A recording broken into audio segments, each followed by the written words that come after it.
Adnan, your instructor for the course 611.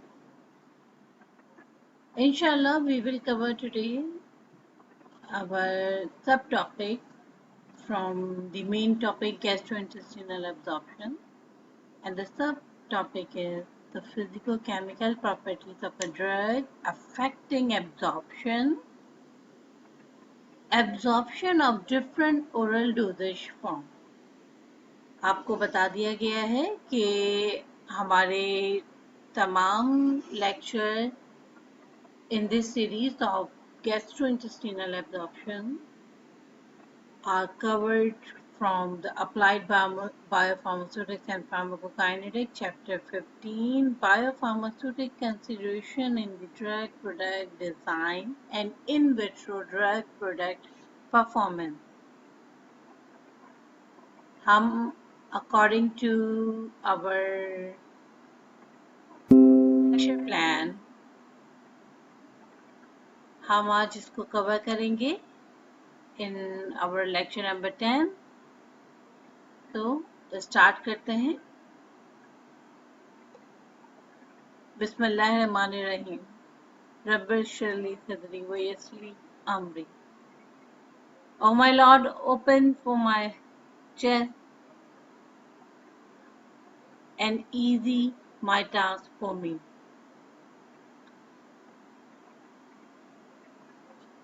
हम discuss करेंगे आपसे. ओके स्टूडेंट, डिस्कस कर रहे हैं हम biopharmaceutics factors and the rational drug product design. किसी भी ड्रग प्रोडक्ट को जो डिजाइन किया जाता है तो कुछ फैक्टर्स होते हैं जो कि असरअंदाज होंगे उस ड्रग की बायो अवेलेबिलिटी पे. बायो अवेलेबिलिटी हमने ऑलरेडी आपको समझा दी थी कि क्या है, कि rate and extent of a drug, ठीक है, कितनी ड्रग मौजूद है. अब ये कौन से फैक्टर्स हैं जो कि उसको असरअंदाज कर सकते हैं.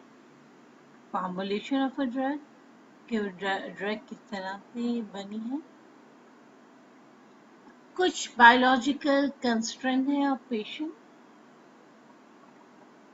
इसके अलावा हम ये कह सकते हैं कि ड्रग की अपनी भी तो कोई ना कोई फिजिको केमिकल कैरेक्टरिस्टिक्स होती हैं जो कि असरअंदाज होंगी उसकी बायो अवेलेबिलिटी पे जब वो बॉडी के अंदर जाएगा. तो हम कह सकते हैं drug are not usually given as a pure chemicals drug substance. उनको यकीनन किसी फिनिश फॉर्म में बनाने के लिए कुछ उसमें एक्सिपिएंट की आमेजिश की जाएगी. This drug product include the active drug substance combined with the selected additional ingredient जिनको हम excipient कहते हैं और जिसकी वजह से वो ड्रग बनती है. तब के excipient को समझा जाता है कि वो एक inert है with respect to the pharmacodynamic activity. वो अपनी कोई pharmacodynamic effect elicit नहीं करेंगे.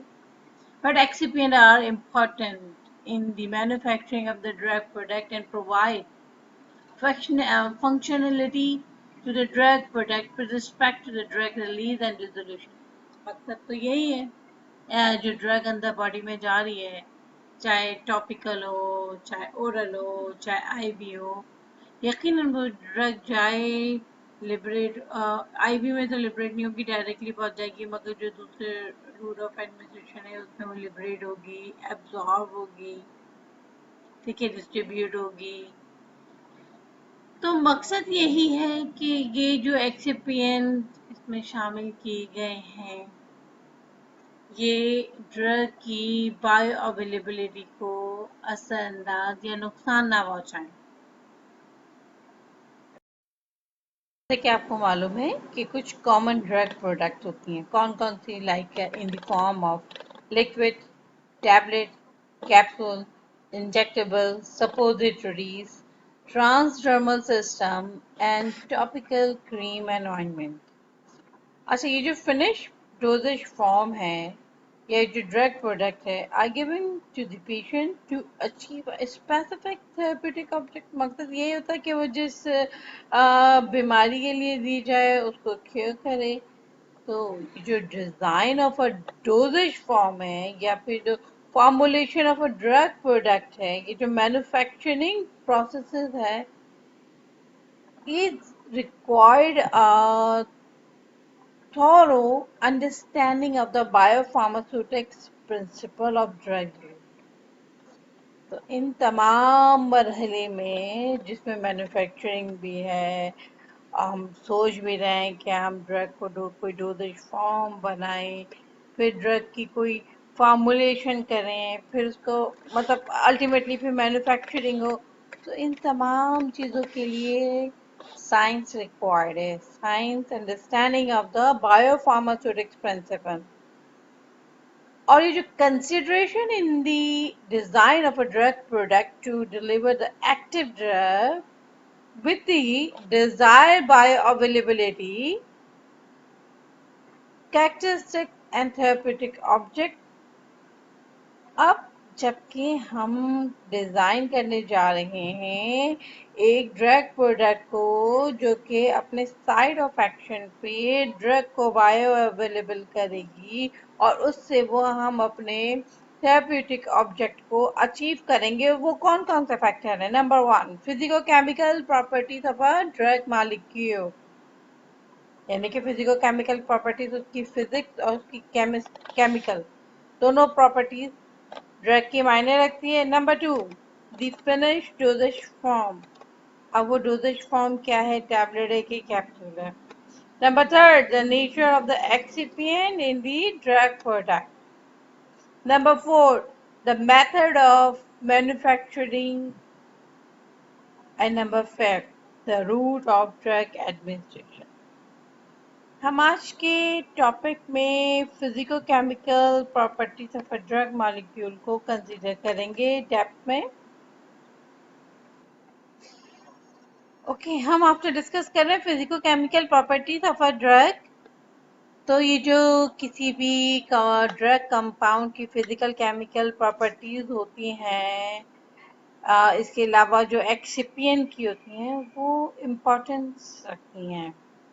आप टेबल 15.1 के अंदर देख सकते हैं, इन्होंने कुछ फिजिकल केमिकल प्रॉपर्टीज का जिक्र यहाँ पे किया है।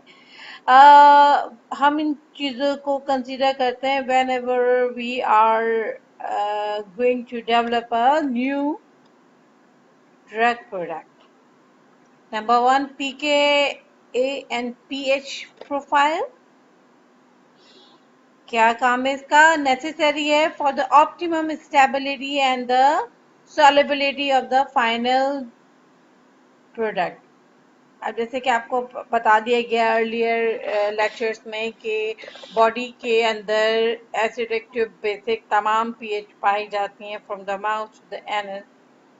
तो अब हमें जहाँ पे कि अगर स्टमक के अंदर ड्रग को एब्जॉर्ब करवाना है, उसकी साइड ऑफ एक्शन है, या हम इंटेस्टाइन के अंदर करवाएंगे, तो यकीनन फिर हमें पीकेए एंड पीएच प्रोफाइल को मद्देनजर रखने पड़ेगा।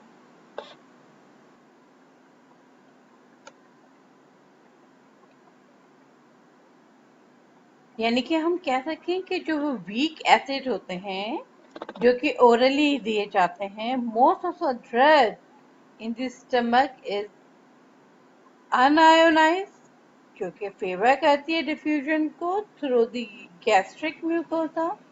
तो theoretically the weak acidic drug like aspirin are more readily absorbed from an acid medium than in the basic medium। इसी तरह वीक बेसिक ड्रग जैसे क्यूनिडिन जो है वो बेसिक एनवायरनमेंट में ज्यादा एब्जॉर्ब होगी। अब दूसरा फैक्टर ले लेते हैं। दूसरा फैक्टर है पॉलीमॉर्फिज्म। पॉलीमॉर्फिज्म आप इस टर्म से फेमिलियर हैं। The ability of a drug to exist in various crystal form। This may change the solubility of the drug. Also, the stability of the each form is important. लेकिन हमें drug की stability से concern है. Drug stable होनी चाहिए shelf life पे भी, और जब वो बॉडी के अंदर पहुंचे तब भी. तो बाज़ due to the salt present in different polymorphic form, और अगर कोई उसकी दूसरी polymorphic form यूज हो जाए in drug formulation, तो फिर वो अपनी वैसे इफेक्ट नहीं प्रोड्यूस कर सकती जो कि उसके हमने रूल आउट किए थे इन ड्रग डिजाइन के अंदर. क्यों होता क्या है? बिकॉज द पॉलीमॉर्फ में convert from one form to another form. ये ड्रॉबैक है जबकि पॉलीमॉर्फिज्म उसके अंदर एग्जिस्ट करता हूँ. आपने पढ़ा होगा लीवो एंड डेक्स्ट्रो. तो फिर इसी तरह से जो पॉलीमॉर्फिज्म है ये फैक्टर असरअंदाज कर सकता है by bringing the change in the solubility of the drug. और अगर solubility of a drug किसी तरह से compromise हो रही है तो उसकी stability compromise हो रही है, और stability और solubility important factor हैं drug की bioavailability के लिए. तो पहले हमने डिस्कस किया आपके साथ pK एंड pH, फिर हमने polymorphism. अब पार्टिकल साइज. पार्टिकल साइज जो है may affect the particle surface of the drug, therefore the dissolution rate of the product. Particle size हमने आपको फिजिकल फार्मेसी में आप पढ़ के आए हैं माइक्रोबायोटिक्स के अंदर कि किस तरह से सम टाइम वैसे तो अगर पार्टिकल साइज को मिनिमाइज किया जाता है तो ज़्यादा से ज़्यादा सरफेस एरिया मिलता है, ड्रग की एब्सॉर्प्शन बढ़ जाती है. मगर हमने कुछ केसेस ऐसे भी देखे कि जैसे जैसे पार्टिकल साइज हम स्मॉल करते जाते हैं उसके टॉक्सिक इफेक्ट ज़्यादा मिलने लगते हैं. तो यकीनन ये तमाम चीज़ें जब हम ड्रग को डिज़ाइन कर रहे होते हैं उस वक्त हम इनको रूल आउट करते हैं, उनके बारे में स्टडी करते हैं. उसके बाद फिर वो कोई नया कंपाउंड मार्केट में आता है जिसकी की बायो अवेलेबिलिटी भी होती है with the some therapeutic objective. अब आ जाएं नंबर 4, हाइग्रोस्कोपिसिटी. अब ये हाइग्रोस्कोपिसिटी क्या है? Moisture absorption may affect the physical structure as well as the stability of the product. Hygro water viscosity absorption. अब वाटर एब्जॉर्ब हो जाएगा किस तरह से? अगर वो केमिकल जो before finish dosage form during the manufacturing उसमें वाटर मॉइस्चर ऐड हो जाए तब, और आफ्टर मैन्युफैक्चरिंग जबकि वो अपने ब्लिस्टर पैक या बॉटल या जो भी कंटेनर सिस्टम में मौजूद है उसमें उसकी इंटीग्रिटी असरअंदाज हो तो मॉइस्चर एब्जॉर्ब हो जाएगा, और अगर वो हाइग्रोस्कोपिक in नेचर है तो उसकी बायो अवेलेबिलिटी कंप्रोमाइज होती है. आप आ जाएं आप ये नंबर 5 फैक्टर, ये है पार्टीशन कोफिशिएंट. पार्टीशन कोफिशिएंट क्या है भाई? पार्टीशन होने जा रहा है at the side of the membrane. ये भी आपको हमने डिटेल में समझा है इसी टॉपिक की उसमें. May give some indication of the relative affinity of the drug for oil and water. ठीक है, वो कुछ केमिकल्स जो हैं पानी में एब्जॉर्ब होते हैं, कुछ ऑयल में होते हैं. A drug that has a high affinity for the oil may have poor release and dissolution from the drug product. अगर ड्रग जो है वो ज़्यादा एफिनिटी रखता है ऑयल के लिए तो यकीनन फिर उसकी जो रिलीज होगी वो पुअर होगी, और डिसोल्यूशन जो होगा वो भी फ्रॉम द डोजेज फॉर्म वो भी पुअर होगा. आप आ जाएं एक्सिपिएंट इंटरेक्शन. ये नंबर 6 है. 1 2 3 4 5 हाँ 6. Excipient interaction, the compatibility of the excipient with the drug, and sometimes trace element in excipient may affect the stability of the product. It is important to have specification of all the raw material. अब आपने मशहूर case तो ज़रूर सुना होगा, वो लाहौर वाला जिसमें कार्डियोवैस्कुलर मेडिसिन के अंदर एक्सिपिएंट की आमेजिश हो जाती है और वो 200 से ज़्यादा डेथ टू रिपोर्ट होते हैं। तो एक्सिपिएंट वो डिज़ाइन ही था, अनडिजायरेबल एक्सिपिएंट उसमें शामिल हो गया था। तो बताने का मकसद सिर्फ ये है कि एक्सिपिएंट के इंटरैक्शन जो है वो बहुत मायने रखता है किसी भी ड्रग की अवेलेबिलिटी, टॉक्सिसिटी, बायो अवेलेबिलिटी, इन तमाम चीज़ों के लिए। अब आ जाते हैं पीएच स्टेबिलिटी प्रोफाइल। अब पीएच स्टेबिलिटी प्रोफाइल, अब आपको बताया था कि mouth to anus different pH है बॉडी के अंदर। तो अब वो ड्रग जहाँ पे जा रही है, उसका साइड इफेक्शन है, उसको क्रॉस करना है मेम्ब्रेन को, अगर वो आपके इंट्रावेस्कुलर के अंदर है या बाद में जाएगी एक्स्ट्रावेस्कुलर के अंदर। तो जो stability of a solution is often affected by the pH of the vehicle. Furthermore, because the pH in the stomach and the gut is different, कि हमने आपको बता दिया था कि डिफरेंट होती है from acidic to basic. Knowledge of the stability profile would have avoid or prevent degradation of the product during storage or after administration. अब ड्रग जब बना के स्टोर कर दी गई, यकीनन उस वक्त उसकी पीएच जो मेंटेन रखी गई वो मेंटेन रहनी चाहिए। अब हम उसे इसमें बफर ऐड करेंगे, कुछ करेंगे और उसको मेंटेन रखेंगे। और आफ्टर एडमिनिस्ट्रेशन जब ड्रग दे दी गई है तो यकीनन बॉडी के डिफरेंट पीएच लेवल के ऊपर वो स्टेबल रहे। अब उसको इंटेस्टाइन के अंदर जाके एब्जॉर्ब होना है, अगर वो स्टमक के अंदर ही अब आ जाए 8 factor. Impurity profile. Impurity profile. The presence of the impurity may depend upon the synthetic route for the active drug and subsequent purification. Impurities need to be qualified or tested for safety.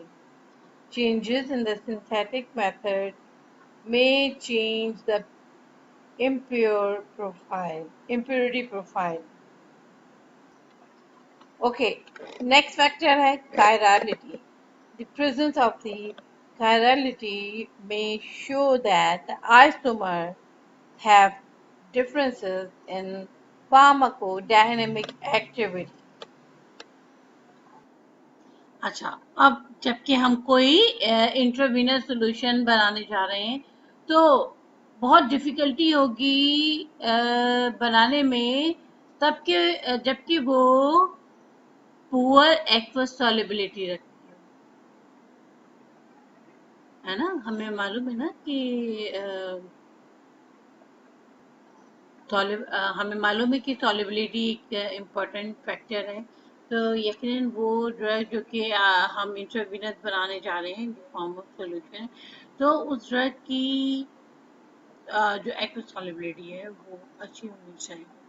इसी तरह के जो drug जो कि physically and chemically unstable है, उनके लिए ज़रूरी है कि कोई स्पेशल एक्सिपिएंट हम डालें, या कोई हम ड्रग बना रहे हैं जो कि बहुत बेटर है तो वो उसमें कोई शुगर कोटिंग हो, कोई स्टमक में बचाना है तो इंटेस्टाइन में एब्जॉर्ब एंटेरिक कोटिंग हो, या फिर कोई मैन्युफैक्चरिंग प्रोसेसेस हों जो कि प्रोटेक्ट करें the drug from the degradation, उन ड्रग के लिए जो कि बहुत ज़्यादा लाइट सेंसिटिव, हीट सेंसिटिव हैं। इसी तरह से कुछ ड्रग ऐसी होती हैं जो कि बहुत ज़्यादा पोटेंट उनकी फार्माकोडायनेमिक रिस्पॉन्स होता है, यानी कि फार्माकोडायनेमिक लाइक अगर कोई ब्लड प्रेशर की मेडिसिन है जो कि बहुत ज़्यादा पोटेंट उसकी फार्माकोडायनेमिक है, तो जो ड्यूरिंग मैन्युफैक्चरिंग अगर वो एम्प्लॉयज जो कि कांटेक्ट में आ रही है यकीनन वो तो कुछ ना कुछ उनके ब्लड प्रेशर पर असरअंदाज होगी। इसी तरह अगर वो कोई एस्ट्रोजन हो या कोई हार्मोनल प्रिपरेशन हो, या आपने सुना होगा पेनिसिलिन एंटीबायोटिक, उससे भी सेंसिटिविटी हो जाती है, तो इन या फिर कैंसर कीमोथेरेपेटिक एजेंट हो, तो यकीनन जब इनकी मैन्युफैक्चरिंग हो रही होती है तो बहुत ज़्यादा प्रिकॉशनरी मेजर्स लेने पड़ते हैं ताकि इन ड्रग के अपने फार्माकोडायनेमिक रिस्पॉन्सेस उन लोगों पे असरअंदाज ना हो जो कि इनसे कम इन कांटेक्ट होगा। क्या अगर वो कम इन कांटेक्ट हो जाते हैं तो यकीनन कोई एडवर्स रिएक्शन होगा उन लोगों में जो कि एक्सपोज होंगे to such kind of the drug during the manufacturing, जो कि प्रॉब्लम कॉज कर सकता है मैन्युफैक्चरिंग। चले अब हम आ जाते हैं solubility, pH and drug absorption पे। हम डिस्कस कर रहे हैं solubility, pH and drug absorption. अब ये जो सॉल्युबिलिटी पीएच प्रोफाइल है किसी भी ड्रग का in different physiological pH values importance रखता है। In designing the oral dosage form, the formulator must consider that the natural pH environment of the gastrointestinal tract, जो कि vary है, आपको बताया from acidic in the stomach to slightly alkaline in the small intestine.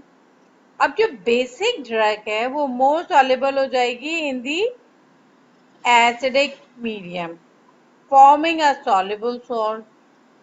Conversely an acidic drug is more soluble हो जाएगी in the intestine, forming a soluble salt in the form of alkaline pH.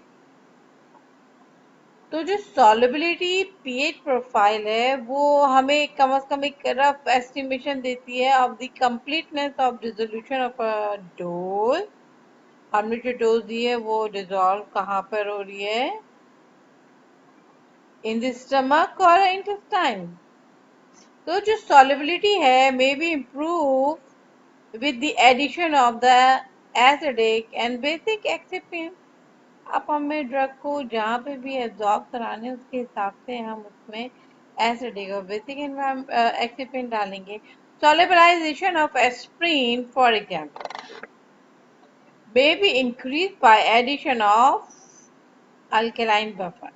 हम alkaline buffer जब हम डाल देते हैं aspirin के अंदर तो उसकी सॉल्युबलाइजेशन बढ़ जाती है विद दी एडिंग, मतलब उसकी सॉल्युबलाइजेशन एनहांस हो जाएगी with the adding of alkaline buffer. In the formulation of controlled release drug, आपको controlled release drug बताई गई है जो कंट्रोल होती हैं देर तक या फिर कुछ इंटरवल के बाद, तो यकीनन कोई buffering agent may be added to slow or modify the release rate of a fast dissolving drug.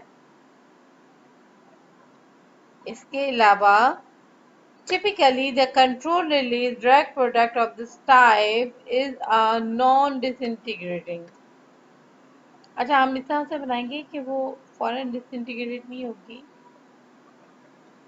वो स्लोली डिसइंटीग्रेट होगी। The buffering agent is released slowly rather than rapidly, so the drug does not dissolve immediately in the surrounding gastrointestinal fluid. अब इसका मतलब ये हुआ कि जब हम कंसीडर कर रहे हैं salt formation at the different pH values for ionised drug substance, तो जो डायरेक्ट सॉल्ट फॉर्मेशन है ड्रग की is a common approach for tailoring the dissolution rate and consequently drug absorption for many ionizable drugs.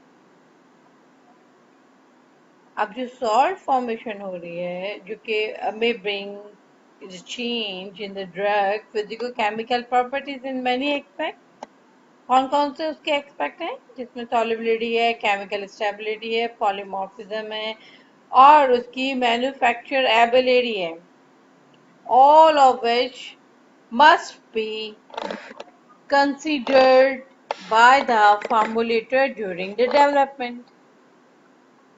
अब हम solubility के बाद stability को देख लेते हैं with the pH under drug absorption.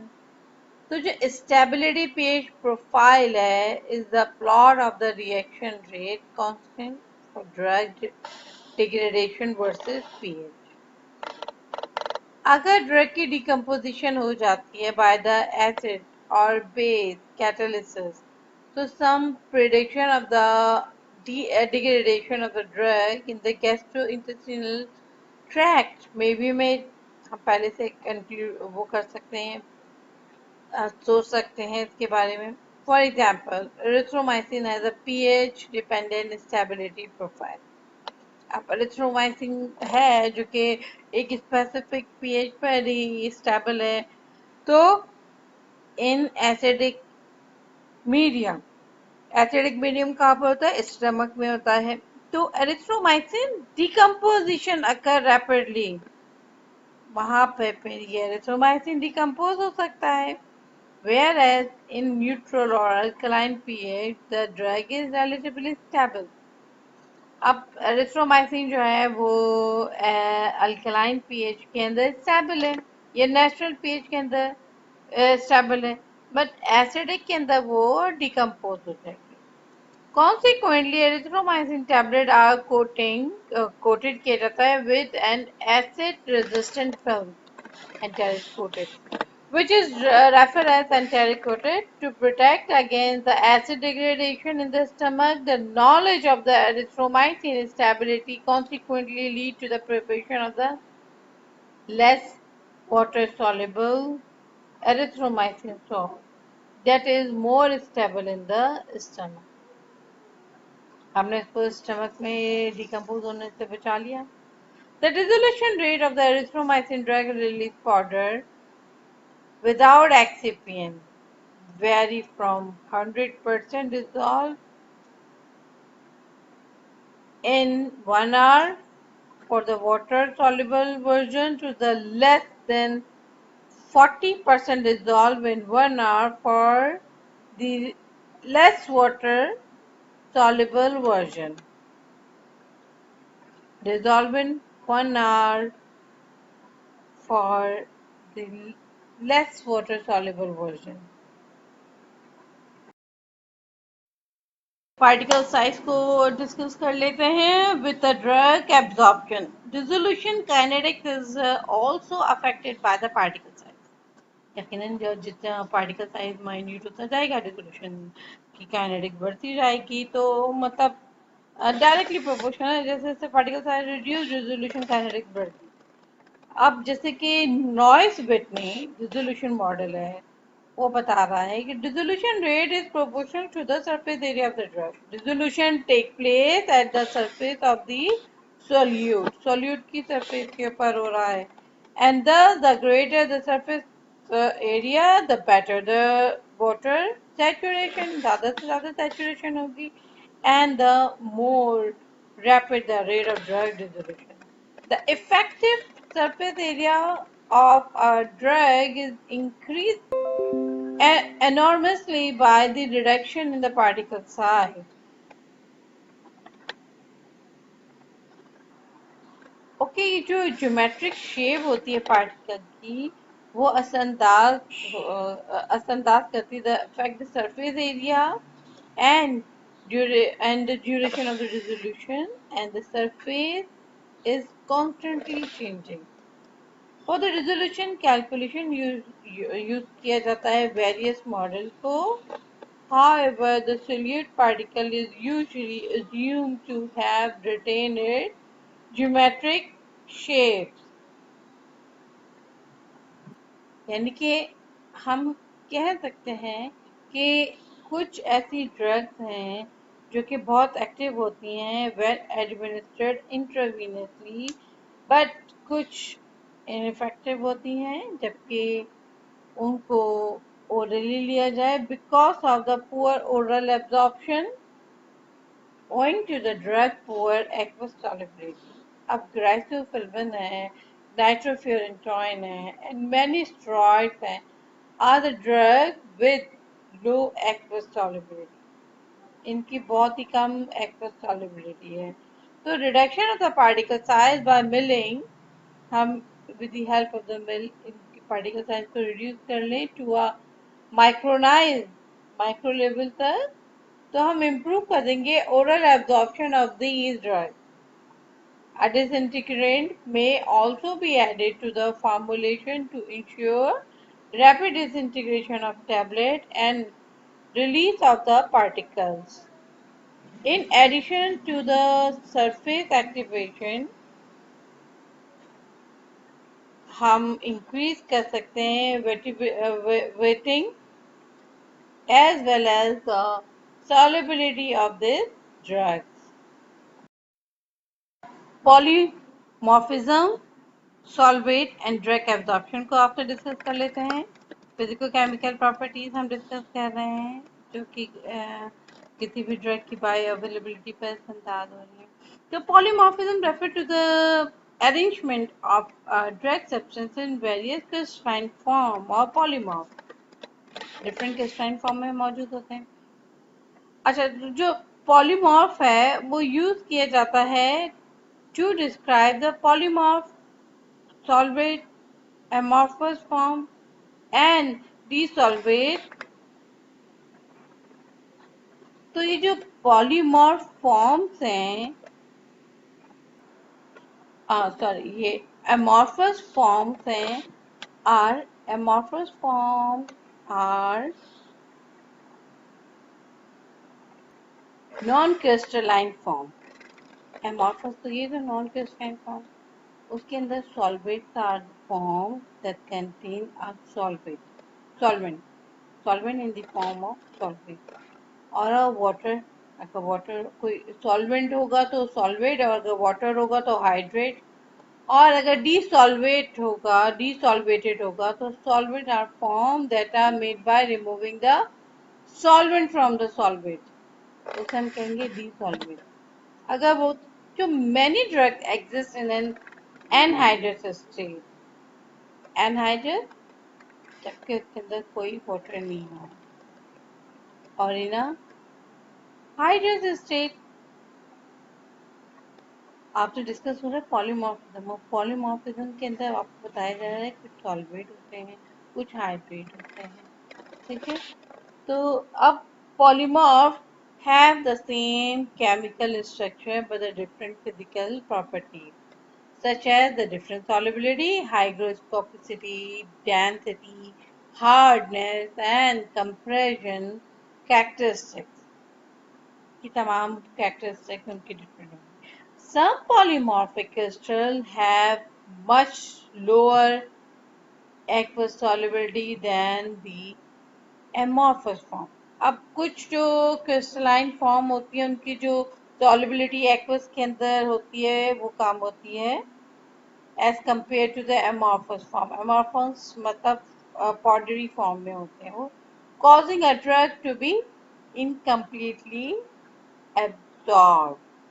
तो वो incompletely absorbed होते हैं. हम किसकी बात कर रहे हैं? उन पॉलीमॉर्फ की जो कि लोअर एक्वस सॉलिबिलिटी रखते हैं, उनकी बात कर रहे हैं, तो उनकी इनकम्प्लीट एब्जॉर्प्शन होगी.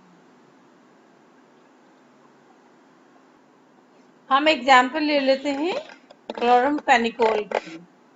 अच्छा, it has a several crystal form or when given orally as a suspension, the drug concentration in the body was found to be dependent on the percent of beta polymorph in the suspension. Beta form is more soluble and better absorbed. अब 15.4 के अंदर आप देख सकते हैं. अब ये बात भी हमें पता है कि वो क्रिस्टल जिनकी की लोवेस्ट फ्री एनर्जी होती है वो ज़्यादा स्टेबल पॉलीमॉर्फ होते हैं. तो are drug that exist as an amorphous form. अब उसकी amorphous मतलब non-crystalline form. Generally dissolve more rapidly than the same drug in the more structure rigid crystalline form. So some polymorph are metastable and may convert to a more stable form over a time. So a change in a crystal form may cause problem in the manufacturing of that drug.